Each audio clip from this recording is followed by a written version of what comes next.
Assalamualaikum warahmatullahi wabarakatuh. Waalaikumsalam warahmatullahi wabarakatuh.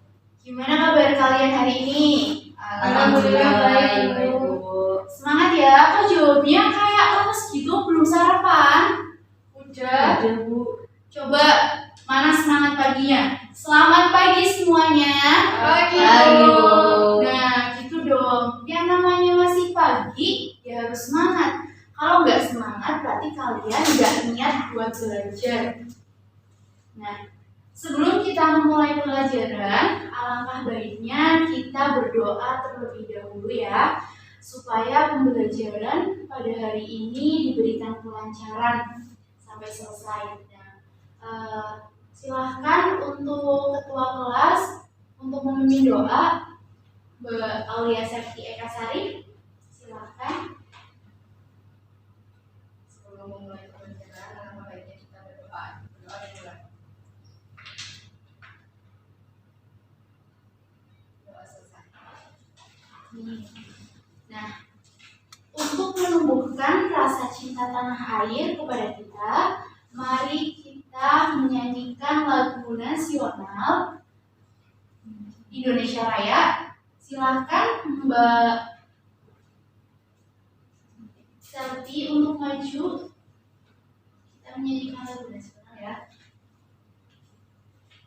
Hiduplah Indonesia Raya.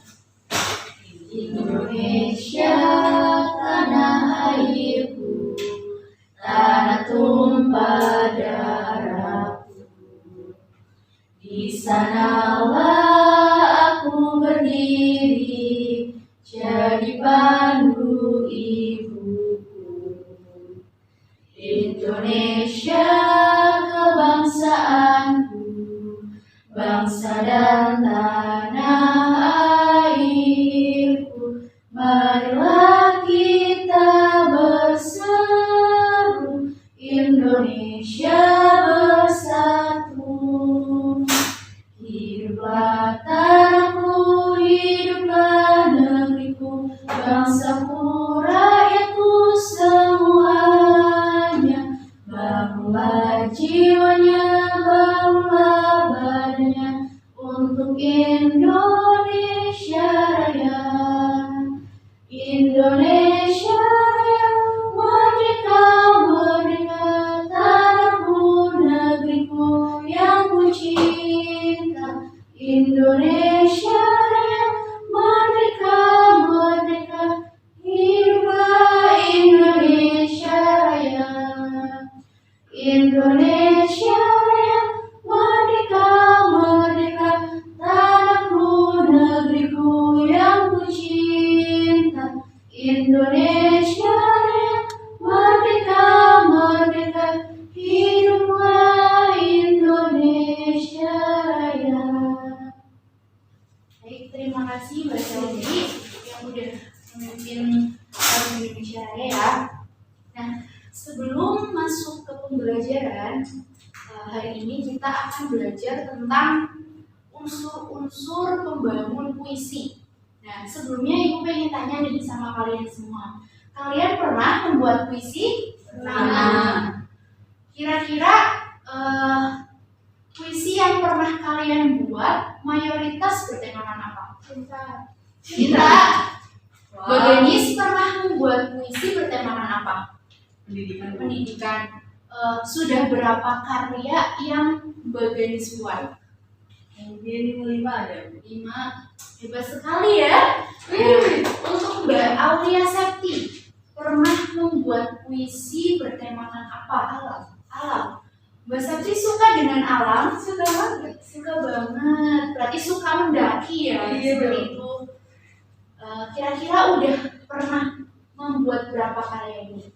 10. Luar biasa, 10. Nah, untuk Mbak Selvi sendiri pernah membuat puisi dengan bertemakan apa? Cinta. Oh, sesuai dengan pengalaman kan? Oh iya. Kira-kira udah pernah membuat puisi berapa? 1. Aduh, 1. Tapi nggak apa-apa. Namanya juga belajar. Nah, untuk Mbak Zelin pernah buat puisi bertemakan apa nih, Mbak? Cinta. Cinta. Sama di sini udah pada bercinta. Gak apa-apa ya, namanya juga cinta monyet ya, pas zaman sekolah. Nah, di sini kalian sudah pernah membuat puisi ya, entah itu baru 1, 2, ada yang 10, 3 maupun berapa. Nah, kalian pada saat membuat puisi, apakah hanya asal membuat puisi atau sudah tahu nih, oh untuk membuat puisi kita harus seperti ini dan harus seperti ini. Apa kalian sudah tahu?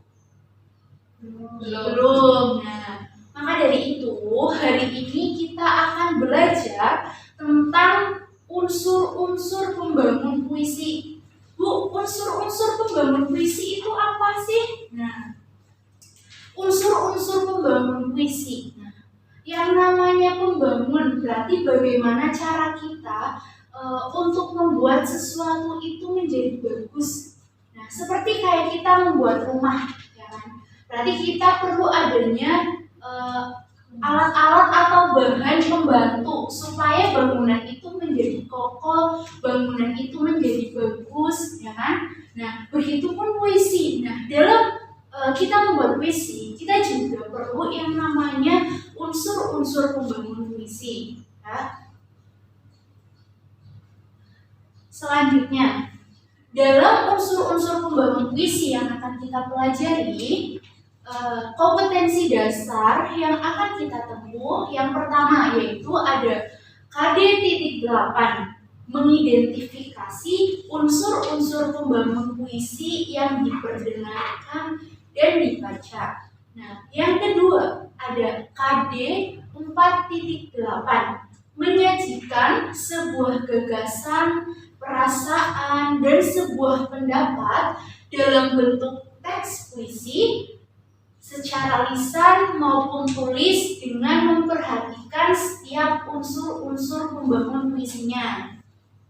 Nah, dalam KD kompetensi dasar ini tujuan pembelajarannya yaitu kalian peserta didik harus dapat memahami apa itu pengertian puisi. Nah, yang kedua, sebagai peserta didik kalian harus dapat mengungkapkan unsur-unsur pembangun puisi yang dibaca maupun didengar. Nah, yang ketiga, peserta didik dapat menjelaskan setiap unsur-unsur pembangun puisi yang dibaca dan diperdengarkan. Nah, yang keempat, peserta didik harus dapat menulis teks puisi dengan memperhatikan setiap unsur-unsur pembangun puisi. Yang kelima, peserta didik dapat mempresentasikan teks puisi yang telah dibuat di depan kelas. Nah, selanjutnya, sebelum kita masuk ke dalam pembelajaran tentang unsur-unsur pembangun puisi, nah, Ibu pengen tanya nih sama kalian. Kalian kan sudah pernah membuat puisi, pasti kalian sudah tahu apa sih itu puisi. Nah, menurut pendapat kalian, puisi itu apa? Coba Mbak Selvi, secara singkat saja. Betul, Mbak Septi, puisi itu apa? Singkat saja Mbak, 1 kata atau 2 kata gitu. Yang berasal dari hati. Mbak Gadis, apa? Karya tulis. Karya tulis, betul. Mbak, apa?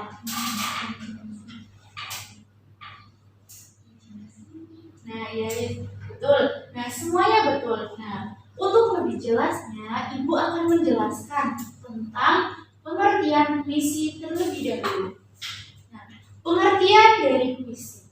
Dalam Kamus Besar Bahasa Indonesia, puisi adalah ragam sastra yang bahasanya terikat oleh rima, mantra, rima, serta penyusunan setiap larik dan bait. Nah, puisi juga dikenal sebagai seni tertulis yang isinya mengungkapkan pikiran, perasaan, dan mengandung sebuah pesan. Dan bahasa yang tertulis merupakan sebuah bahasa yang indah atau bahasa pilihan. Selanjutnya, nah, kita masuk ke dalam unsur-unsur pembangun puisi. Nah, kalian tahu dalam unsur-unsur pembangun puisi terbagi menjadi dua. Yang pertama ada struktur batin puisi, yang kedua ada struktur fisik puisi. Nah, Bu, struktur batin puisi itu apa sih yang pertama? Nah, Ibu akan menjelaskan tentang struktur batin puisi. Nah, struktur batin puisi itu merupakan sebuah struktur yang membangun puisi dari dalam, ya. Berarti dari dalam atau yang sering kita tidak bisa kita lihat seperti tema maupun yang lain seperti itu. Nah, yang kedua ada struktur puisi. Nah, struktur puisi itu apa sih? Struktur fisik puisi itu apa sih, Bu? Nah, struktur fisik puisi merupakan sebuah struktur yang membangun puisi yang bersifat fisik atau yang bisa kita lihat secara langsung. Nah, atau nampak ya, dan dalam bentuk susunan setiap katanya. Selanjutnya, yang pertama kita akan membahas tentang struktur batin puisi. Bu, dalam struktur batin puisi itu terdapat apa aja sih? Nah, di sini Ibu akan menjelaskan. Dalam struktur batin puisi, yang pertama ada tema. Tema ini adalah unsur pembangun puisi dari dalam dan utama, karena tema berkaitan erat dengan makna yang dihasilkan dari suatu puisi. Nah, kalian kalau membuat puisi pasti yang pertama adalah menentukan sebuah tema. Contoh tema apa? Kayak dari Mbak Selvi. Tema apa? Contohnya.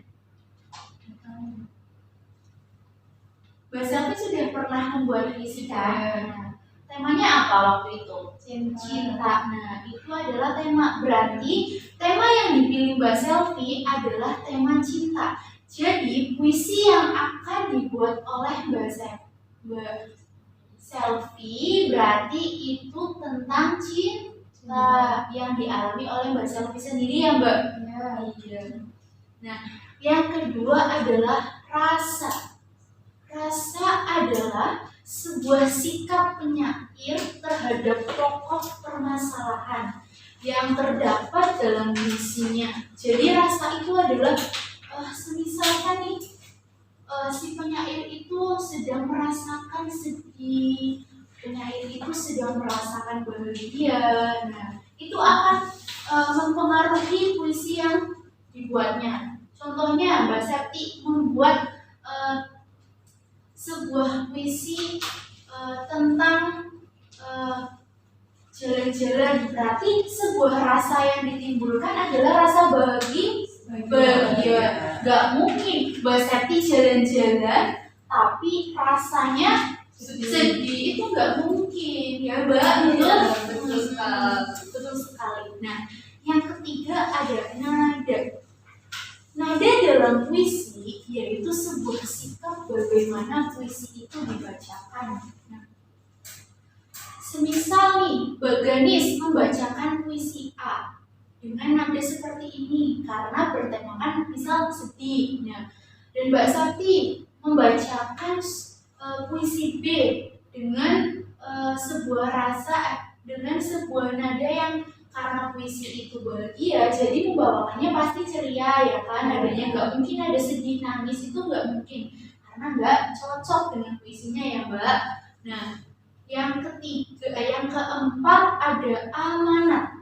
Amanat yaitu memuat sebuah pesan atau tujuan dari puisi yang dibuat oleh penyair. Nah, setiap puisi pasti memiliki sebuah amanat atau pesan, ya kan?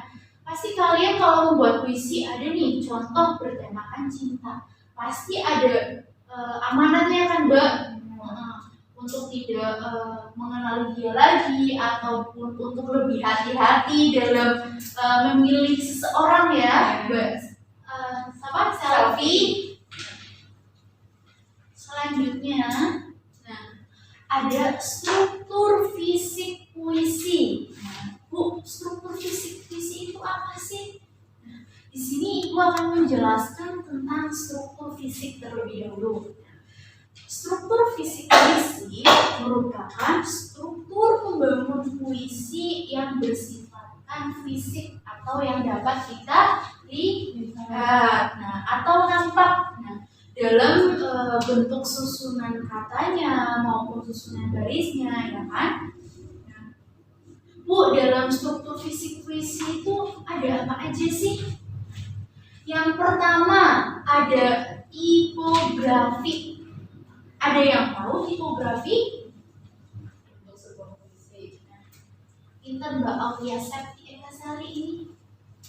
Nah, yang pertama ada tipografi nih. Nah, tipografi adalah bentuk sebuah puisi seperti pengaturan garisnya hingga baris puisi yang tidak selalu dimulai dengan sebuah huruf kapital dan diakhiri dengan tanda titik. Jadi sebuah puisi itu memiliki sebuah tipografi atau yang namanya bentuk ya. Pasti kalian pas membuat puisi pasti ada yang rata kanan, rata kiri maupun yang di tengah, ya kan? Kadang juga tidak dimulai dengan huruf kapital, jadi bisa memakai huruf kecil terlebih dahulu maupun besar maupun yang lainnya. Jadi terserah kalian mau memilih tipografi atau bentuk puisi yang seperti apa, gitu. Nah, yang kedua ada diksi. Bu, diksi itu apa sih? Ada yang tahu diksi itu apa? Bagian dari pemilihan. Mbak Selvi, diksi itu apa, Mbak? Pemilihan kata-kata. Mbak Ganis, ada yang tahu? Nggak tahu. Ya, mari kita belajar bersama-sama. Karena yang namanya belajar berarti kita kepengen tahu. Kalau udah tahu, ya harus lebih tahu lagi ya. Jangan berhenti untuk belajar. Nah, diksi. Diksi adalah bagian dari pemilihan sebuah kata-kata yang digunakan penyair dalam puisinya. Yang namanya pemilihan kata, berarti yang namanya memilih pasti kalian pengen yang terbaik. Nah, begitupun puisi, Mbak. Nah, puisi pun kita harus dapat memilih sebuah kata-kata yang bagus dan yang baik, ya.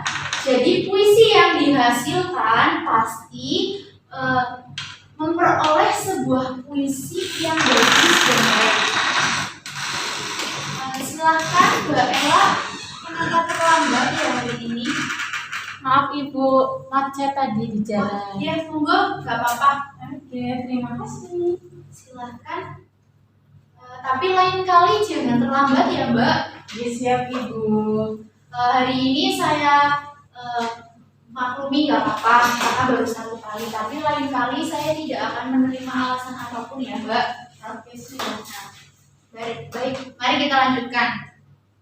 Nah, tadi kita diksi. Kita ulang lagi. Nah, diksi adalah bagian dari pemilihan kata-kata yang digunakan penyair dalam puisinya. Nah, pada saat kalian membuat puisi, berarti kalian harus memilih kata-kata yang bagus, yang terbaik, agar puisi yang kalian hasilkan menghasilkan puisi yang baik, ya, yang bagus, yang bisa diterima oleh orang lain. Nah, selanjutnya ada kata konkret. Bu, kata konkret itu apa sih? Nah, di sini Ibu akan menjelaskan. Kata konkret yaitu suatu kata yang nyata untuk membangkitkan sebuah imajinasi sehingga pembaca dapat membayangkan secara jelas peristiwa atau keadaan yang dilukiskan penyair. Kalian tahu kata konkret itu contohnya seperti apa?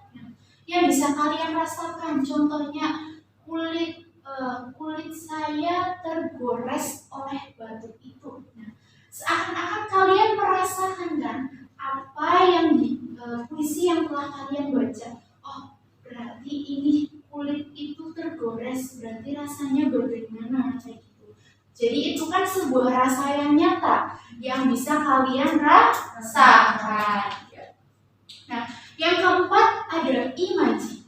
Nah, imaji adalah unsur yang melibatkan penggunaan indera manusia. Nah, imaji dapat dibagi menjadi 3. Yang pertama ada imaji suara atau auditif. Yang kedua ada imaji penglihatan atau imaji visual. Dan yang ketiga ada imaji raba atau sentuh atau imaji takdir. Nah, Ibu akan menjelaskan setiap poin imajinasi ini. Yang pertama ada imaji suara. Kalian tahu apa itu imaji suara? Ada yang tahu? Tidak. Nah, ya nggak apa-apa. Namanya juga belajar. Nah, yang pertama ada imaji suara atau auditif. Imaji suara atau auditif merupakan sebuah imaji yang merangsang pada indera pendengaran sehingga dapat dihasilkan dengan menggunakan kata-kata yang menguraikan bunyi. Nah, yang kedua ada imaji penglihatan atau imaji visual.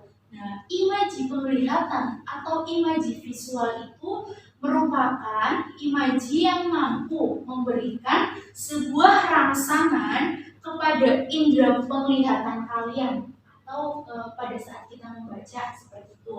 Nah, seolah-olah pembaca itu dapat melihat sendiri bagaimana sesuatu yang sedang diceritakan pada puisi tersebut. Nah, contohnya Mbak Sartini membuat puisi tentang jalan-jalan ya Mbak. Jadi pembaca pun membayangkan, oh Mbak Sarti lagi jalan-jalan di sini, merasakan ini maupun yang lainnya seperti. Nah, yang ketiga ada imaji raba atau sentuh. Nah, imaji ini merupakan imaji yang penggunaan kata-katanya merangsang pada daya sarabaan.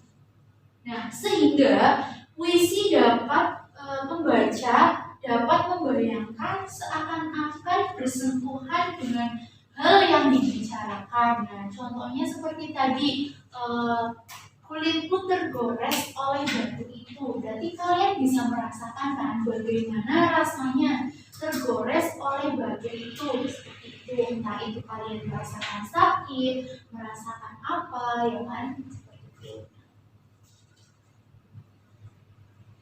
Selanjutnya ada gaya bahasa. Bu, gaya bahasa itu apa sih? Nah, gaya bahasa yaitu suatu cara bagaimana pengarang mengungkapkan isi pikirannya lewat bahasa-bahasa yang khas dalam uraian puisinya, sehingga menimbulkan kesan tertentu. Jadi pada saat kalian membuat puisi ini, gaya puisinya kalian itu bagaimana untuk dapat menarik setiap pembaca, ya. Entah itu kata-kata yang menggunakan sinonim maupun antonim. Nah, itu sebuah gaya bahasa, Mbak. Jadi kalau kita nih menggunakan sebuah perumpamaan, jadi kan membaca seakan-akan ini apa ya, maksudnya apa ya. Nah, itu sebuah gaya bahasa kalian. Jadi untuk membedakan antara puisi yang satu dan puisi yang lain. Contohnya Selfie membuat puisi ini dengan bahasa yang ini. Nah, Mbak Sakti menggunakan gaya bahasa yang ini. Jadi antara keduanya pun gaya bahasanya berbeda. Nah, yang keenam ada rima dan irama. Yang pertama ada rima atau persajakan. Nah, merupakan bunyi-bunyi yang ditimbulkan oleh huruf atau kata-kata dalam setiap larik dan bait atau persamaan ini. Nah, yang kedua ada irama atau ritme. Adalah pergantian tinggi rendah, panjang pendek, dan keras lembutnya ucapan bunyi. Nah, contohnya kalian pada saat membaca puisi nih, antara Mbak Ganis dan Mbak Sakti pasti antara panjang dan pendeknya membaca puisi pasti berbeda ya Mbak? Iya. Karena nggak bisa sama, karena terkadang setiap orang dalam membaca puisi atau memahami isi puisi tersebut pun berbeda, ya kan? Berbeda persepsi. Oh iya, menurut Mbak Sakti tingginya segini, menurut Mbak Ganis tingginya segini. Nah, menurut Mbak Selfie panjang pendeknya seperti ini, ya kan? Pasti setiap orang dalam membaca puisi itu berbeda dengan gayanya sendiri, ya Mbak. Selanjutnya, di sini ada contoh puisi doa karya Khairil Anwar. Nah, Ibu pengen tahu dan pengen nanya nih sama kalian, kalian sudah pernah membuat puisi? Sudah pernah membaca puisi belum? Sudah. Nah, Ibu pengen ada salah satu anak yang maju untuk membacakan contoh puisi tersebut. Siapa yang berani? Coba. Ibu pengen tahu. Pasti kalian bisa untuk membacanya. Mbak Ella bisa? Oke. Silahkan Mbak Lailatul Fathurah. Ibu percaya pasti di sini pada bisa membaca puisi, tapi masih malu ya? Ya Bu. Gak usah malu. Ke depan Bu. Iya, Bu silakan.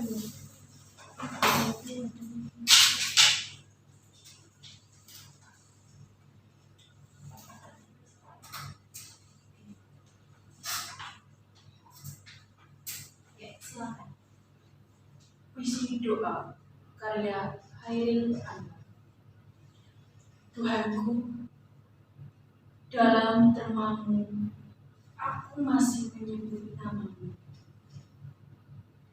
Biar susah sungguh, mengingat kau penuh seluruh.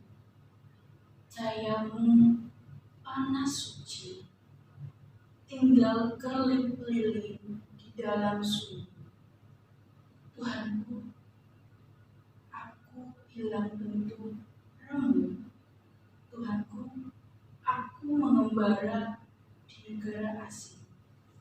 Tuhanku, di pintumu aku mengetuk, aku tidak bisa berpaling. Terima kasih. Tepuk tangan buat Mbak Lailatul Fathurah nih yang sudah mau maju membacakan puisi doa karya Khairil Anwar. Terima kasih ya Mbak. Ya sama-sama.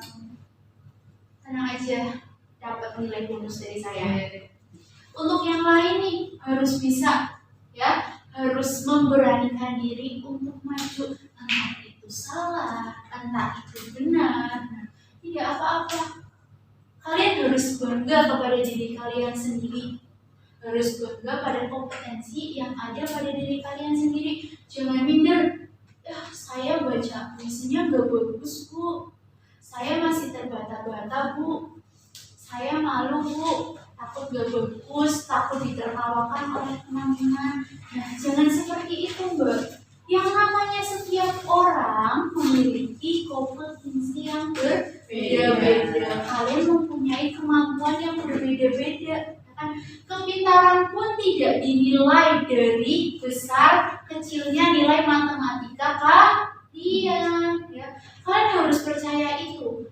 Misal nih dalam hal pembelajaran matematika mungkin saya tidak memiliki nilai yang bagus maupun kurang. Nah, kalian jangan minder Mbak.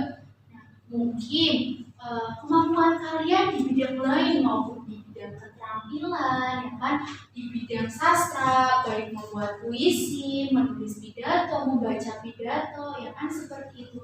Jadi kalian harus mengasah semua itu, ya. Kalian pasti mempunyai sebuah bakat yang terpendam, ya, yang nggak dimunculkan jadi dipendam terus ya, Mbak. Harus dikeluarkan gimana karya kalian, ya kan, ditunjukkan kepada orang lain, ya kan. Nah, di sini ada contoh puisi doa karya Khairil Anwar. Kita akan menelaani unsur-unsur pembangun puisi dari puisi karya Khairil Anwar ini. Yang pertama, dari mulai tema. Menurut kalian, tema pada puisi karya Khairil Anwar yang telah dibacakan oleh Mbak Lailatul Fatfuro itu bertemakan apa? Religius. Mbak Septi, menurut Mbak Septi apa, Mbak? Religius. Menurut Mbak Lailatul Fatfuro nih yang tadi membacakan, nah ini bertemakan apa, Mbak? Religi. Nah, betul. Religi. Nah, tema dalam puisi doa karya Khairil Anwar, nah ini adalah tentang religius atau ketuhanan. Ini membaca tentang tentang ketuhanan ya, Mbak. Nah, semua ini dapat dibuktikan sangat jelas yaitu pada kata doa. Judulnya sendiri itu adalah sudah terlihat yaitu doa. Di mana kalimat tersebut merupakan sebuah tanda ketika seorang hamba berkomunikasi dengan Sang Pencipta.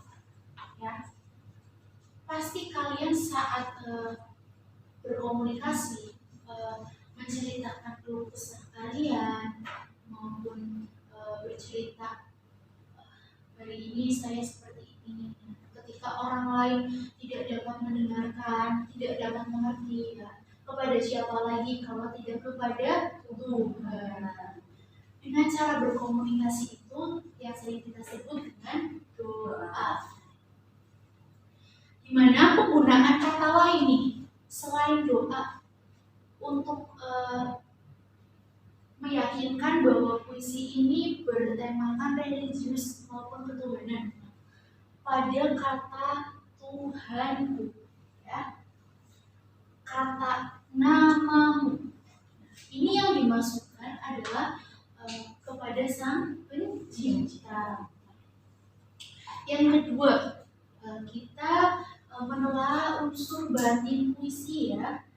Ada rasa atau perasaan. Dalam puisi doa karya Khairil Anwar ini menggambarkan sebuah perasaan penyair yang haru dan rindu. Perasaan ini tergambar pada kata aku hilang, menyebut namamu, remuk, dan aku tidak bisa berpaling. Dimana rasa yang ditimbulkan pada puisi ini adalah sebuah rasa sedih dan haru pada saat kalian meminta doa dan bercerita kepada Sang Pencipta bagaimana perasaan saya hari ini, bagaimana masalah saya hari ini, seperti itu. Nah, yang ketiga ada nada. Nada pada puisi doa karya Khairil Anwar, yaitu ini bernada seolah mengajak kita sebagai hambanya agar lebih dekat dengan Tuhan. Pada puisi doa karya Khairil Anwar ini mengajak kita semua untuk menjadikan Sang Pencipta atau Tuhan ini adalah satu-satunya di alam semesta ini yang dapat mengerti kita di saat orang lain tidak dapat mengerti kita, ya. Karena hanya Tuhan yang tahu bagaimana kita, yang dapat menolong kita dari segi hal apapun. Dan yang keempat ada amanat. Amanat sendiri pada puisi doa karya Hairil Anwar ini yaitu merupakan di mana kehidupan ini adalah sebuah perjuangan. Berusahalah dan berdoalah kalian kepadanya. Contoh katanya yaitu di pintumu aku mengetuk, aku tidak bisa berpaling. Amanat berarti gimana? Maksud dari di pintumu aku mengetuk, ya kan? Berarti kalian ketika ada masalah, kalian ada lagi pusing nih dengan kehidupan ataupun dengan sebuah pekerjaan maupun apa, kalian mengetuk pintu. Tuhan itu rumah ya untuk kita pulang, untuk kita berdoa, untuk kita berkeluh kesah dan kita mengetuk kepadanya. Dan aku tidak bisa berpaling. Nah, kalian tidak mungkin bisa berpaling dari yang namanya Tuhan, ya, Sang Pencipta, satu-satunya yang dapat mengabulkan semua permintaan kita dan membantu kita dalam setiap kesusahan, ya kan, memberikan kita nikmat sehat, nikmat iman, ya kan. Contohnya seperti pada hari ini kita dapat berkumpul, kita dapat belajar bersama, ya kan, menimba ilmu, ya kan, sama-sama belajar. Nah, itu adalah sebuah kenikmatan, Mbak, di mana semua orang tidak bisa merasakan seperti ini. Nah, contohnya kalian bersyukur, Mbak, dapat bersekolah di sini.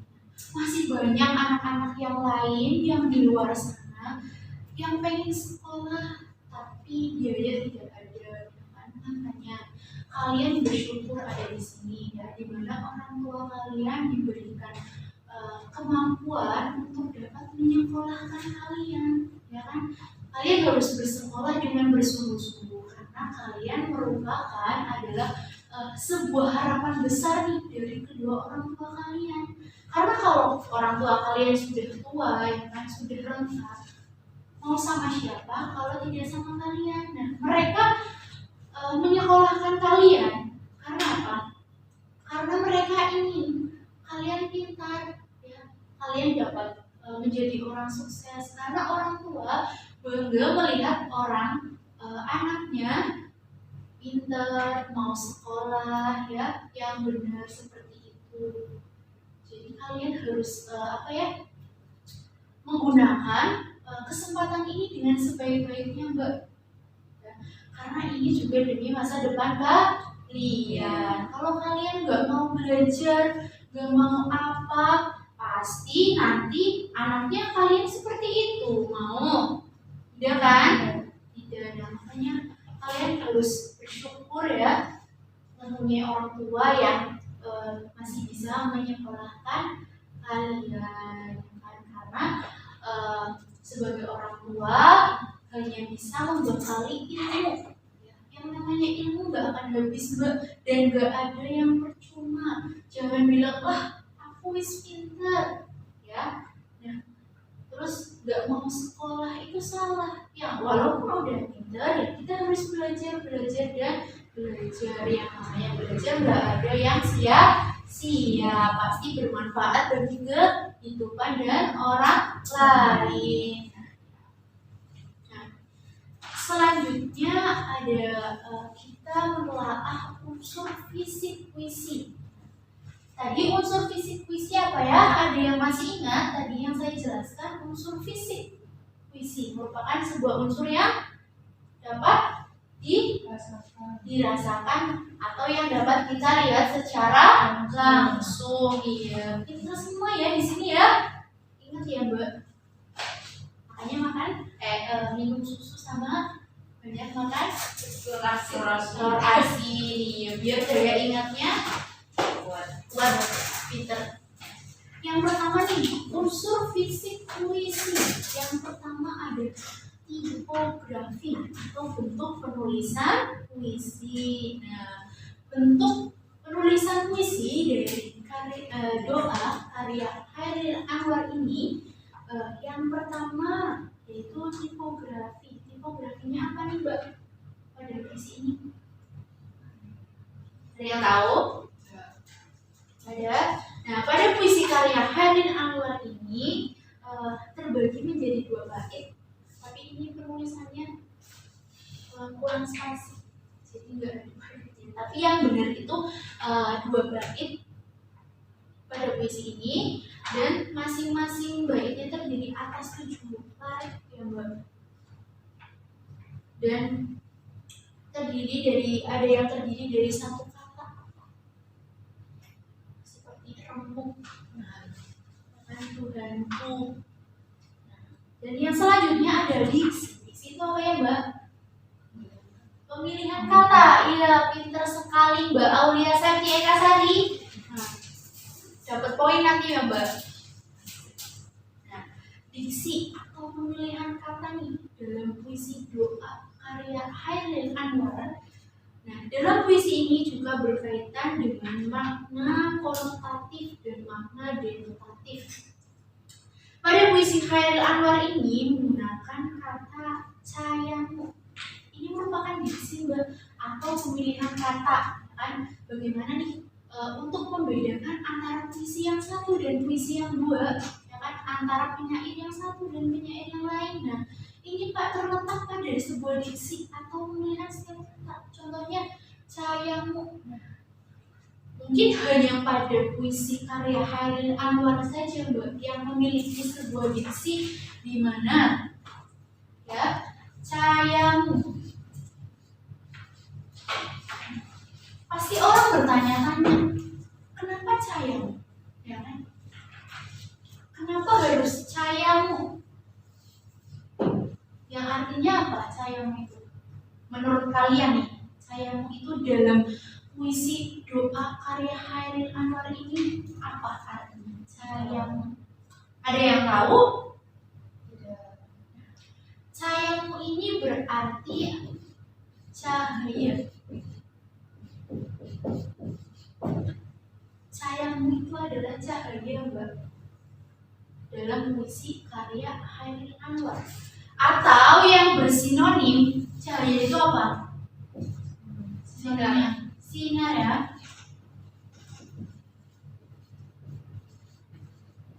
Tapi di sini Chairil Anwar itu tidak langsung menggunakan kata sinar maupun kata cahaya, tapi Chairil Anwar menggunakan kata cayamu. Di mana memilih ini, Mbak, memilih kata cayamu. Ya, menurut kalian di antara cayamu, cahaya dan sinar, yang paling aneh dan paling membuat kayak bingung ataupun kayak membuat ciri khas itu apa? Kata apa? Cayamu kan? Nah, ini kan kalau kata cahaya dan kata sinar itu sudah biasa. Jadi pembaca itu seolah-olah cayamu itu apa ya artinya? Nah, itu yang membedakan antara puisi yang satu dan puisi yang lain, baik penyair yang satu dan penyair yang lain. Jadi kalian nih, semisalkan membuat puisi, ya kan, dalam memilih kata-kata, ya begitu, Mbak, kalian memilih kata-kata yang menurut kalian bagus di antara yang lain. Nah, contohnya seperti ini, antara cayamu, cahaya dan sinar. Nah, Chairil Anwar memilih kata cayamu yang artinya cahaya maupun sinar. Nah, walaupun artinya sama, ya maknanya sama, tapi dalam pengucapan berbeda. Seperti itu. Jadi kan saat pembaca bertanya-tanya nih, cayamu itu apa ya? Maksud dari kata cayamu itu apa ya? Nah, itu kan yang membuat setiap pembaca kayak merasa ingin mencari tahu gitu. Jadi ada kesan rasa, oh iya nih, saya harus mencari tahu nih kata ini apa. Nah, kayak gitu, Mbak. Selanjutnya ada kata konkret atau kata nyata. Nah, dalam puisi karya Chairil Anwar menggunakan kata konkret pintumu aku mengetuk. Dengan kata tersebut menunjukkan sebuah makna batas. Batas antara luar dan dalam. Nah, dengan kata ganti milik yaitu pintumu.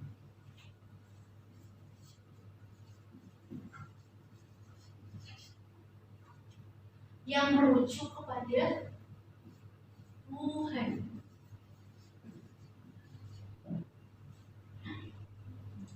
Menunjukkan arti bahwa seorang penyair itu ingin masuk dalam sebuah lindungan Tuhan.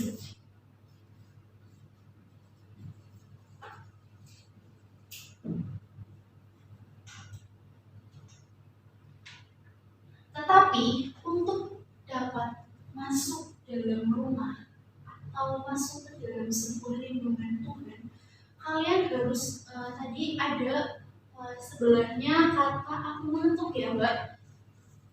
Aku mengetuk.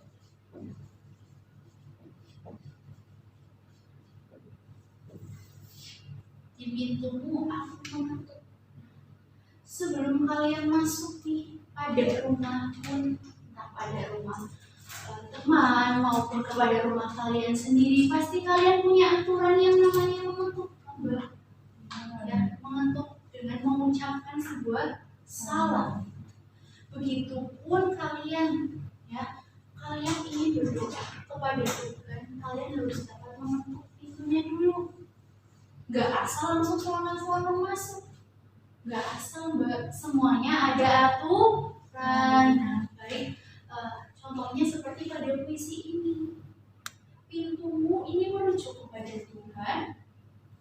Dan aku mengetuk. Nah, masuk ke dalam rumah atau lindung itu langsung membuka pintu ya. Tapi kita harus mengetuk terlebih dahulu. Nah, maka berkaitan dengan kata konkret mengetuk ini sebagai salah satu upaya kita untuk dapat masuk ke dalam rumah, yaitu dengan cara mengetuk. Kalau kita masuk ke dalam pintu rumah, pasti kita mengetuk dengan salam. Nah, pada puisi ini, pintumu diartikan sebagai Tuhan. Nah, kalau kalian mengetuk pintu, ya, mengetuk pintu kepada Tuhan itu dengan cara apa, Mbak? Tahu? Dengan cara apa? Berdoa. Ketika kalian ingin berkeluh kesah, ya, sama Tuhan, menceritakan semua hari-hari kalian, ya, pasti kalian apa Mbak? Gak langsung gimana? Pasti kalian berdoa, ya kan? Nah, ini ibaratkan sebuah salam Mbak, ketika kalian masuk ke rumah kalian sendiri, ya. Jadi kalian mengetuk dengan cara berdoa. Pintunya ini adalah Tuhan. Jadi ketika kalian ingin masuk dan ingin bercerita dan ingin mengeluhkan kesah kalian setiap hari, caranya dengan berdoa, ya, mengetuk pintu dengan cara berdoa kepada Tuhan. Nah, selanjutnya ada imaji. Imaji pada puisi karya Herlin Anwar ini terdapat imaji visual. Contohnya pada kata, contohnya pada tinggal kerlip lilin di kelam sunyi.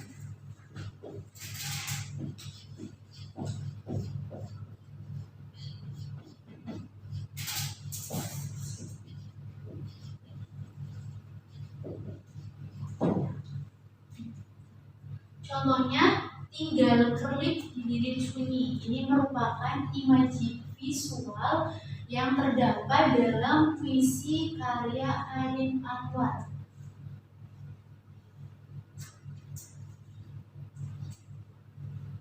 Nah, selanjutnya dalam puisi ini terdapat imaji raba. Imaji raba ini terdapat pada kata apa nih Bu? Contohnya apa?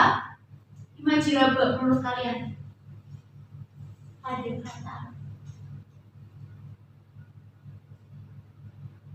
Ada yang tahu? Nah, terdapat pada kata cahayamu. Cahayamu panas suci. Panas itu bisa dirasakan oleh kalian. Nah, itu merupakan imaji raba. Nah, imaji suara sendiri terdapat pada kata tinggal kerip dililing sunyi. Kata sunyi ini menunjukkan imaji suara, ya, kesunyian dalam keadaan yang kalian rasakan. Nah, selanjutnya ada majas. Nah, majas yang digunakan dalam puisi karya Chairil Anwar ini yaitu menggunakan majas hiperbola atau dilebihkan. Contohnya pada kata aku hilang bentuk remuk, itu merupakan sebuah majas hiperbola atau dilebihkan. Yang keenam ada rima. Rima pada puisi karya Chairil Anwar mempunyai pola yang tidak beraturan, Mbak. Kalian bisa lihat kan? Nah, tidak beraturan, ada yang pendek, ada yang panjang, ya. Enggak a atau kuku kayak gitu ya, beda-beda. Nah, kita sudah selesai dalam menelaah unsur-unsur pembangun puisi pada puisi karya Chairil Anwar ini, Mbak. Ya.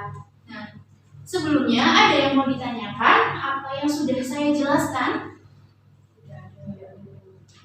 Kok lemes gitu sih, Mbak? Jawabnya tidak ada. Udah capek ya?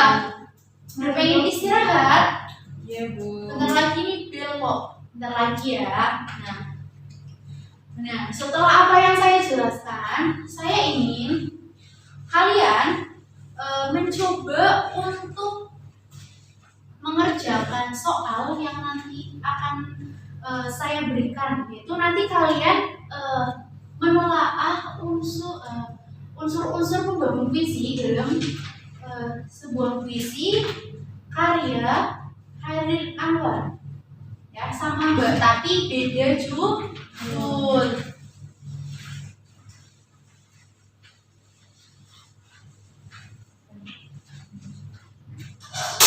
Nah, itu sudah saya serahkan pada ketua kelas. Nah, nanti ini tugas ketua kelas untuk difotokopi dulu ya, Mbak. Ya, nanti habis itu diserahkan sama teman-teman, begitu nanti dikumpulkan pada saat pembelajaran saya lagi, seperti itu.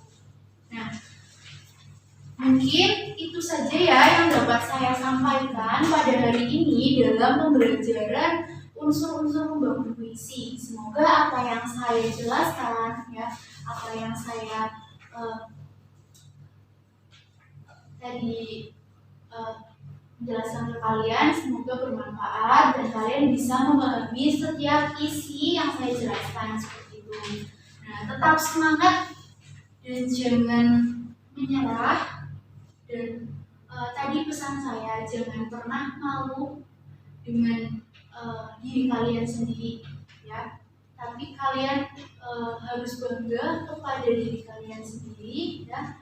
Jangan pernah merasa kecil di antara yang lain, ya, Mbak.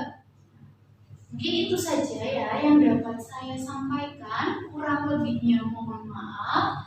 Nah, tapi sebelum itu kita menutup pembelajaran hari ini dengan berdoa dan mengucapkan hamdalah. Alhamdulillahirabbil alamin. Terima kasih ya Mbak sudah mengikuti pembelajaran saya dengan baik. Untuk itu saya akhiri. Wassalamualaikum warahmatullahi wabarakatuh. Waalaikumsalam warahmatullahi wabarakatuh. Terima kasih ya Mbak.